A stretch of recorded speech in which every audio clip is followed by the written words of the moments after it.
Hi, this is Brandon Bischoff with Canterbury Investment Management, bringing you this week's weekly update for the week of October the 21st, 2019. And so starting with the market state, the market's still kind of in its trading range, and it's actually in market state 2 still. So it's been in market state 2 for the last several weeks here as we kind of fluctuate between support and between resistance. Keep in mind, this is just on the S&P 500, which is primarily large cap value and large cap growth, which have been some of the strongest performers of all the style indexes this year. Small cap value, small cap growth are both struggling. They're both in bearish market states, emerging markets in a transitional market state, and even mid cap value is also in a bearish market state. So moving on to the Canterbury Volatility Index, our current volatility reading is CVI 71. And what we've sort of seen over the last few months as the market kind of hits resistance levels is you see declining volatility and the market put in a relative peak. We then see that followed by a spike in volatility. So looking at this chart, which kind of shows short-term volatility or short-term volatility index, we can see the market hit a peak, followed by a spike, and then the volatility declines, market hits a peak, followed by a spike. So based on this pattern and where we're currently at within that trading range, it wouldn't be uncommon for us to see another spike in volatility here soon.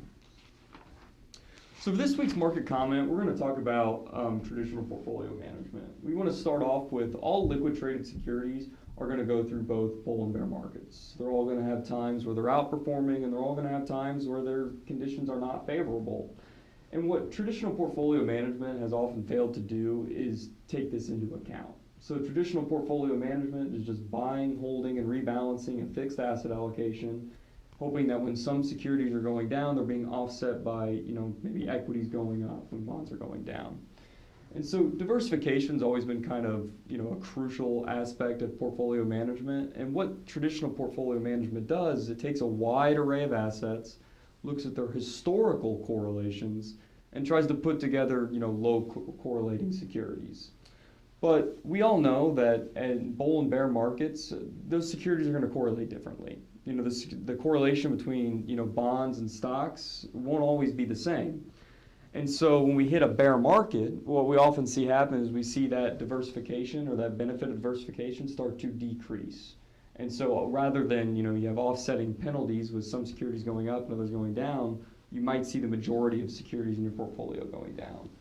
And so to demonstrate this, we want to take this conservative 60-40 portfolio, which you can kind of find online. This is pretty basic. You can see it holds large cap, small caps, international developed, emerging markets, several different kinds of bonds, real estate, gold, and cash. And at first notice, it'll hold things that aren't necessarily in favor. So it has small cap stocks, which we mentioned are kind of in a bearish market state, for example.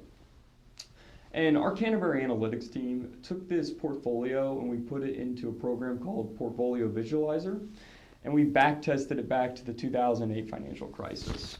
And what we found is from peak to trough in this crisis, this portfolio would have lost 37%. And this allocation, this 60-40 allocation, is typically thought to be a conservative portfolio. Well, if a conservative portfolio loses 37%, well, then I'm not really sure what the definition of conservative would be, because that certainly does not fit my definition.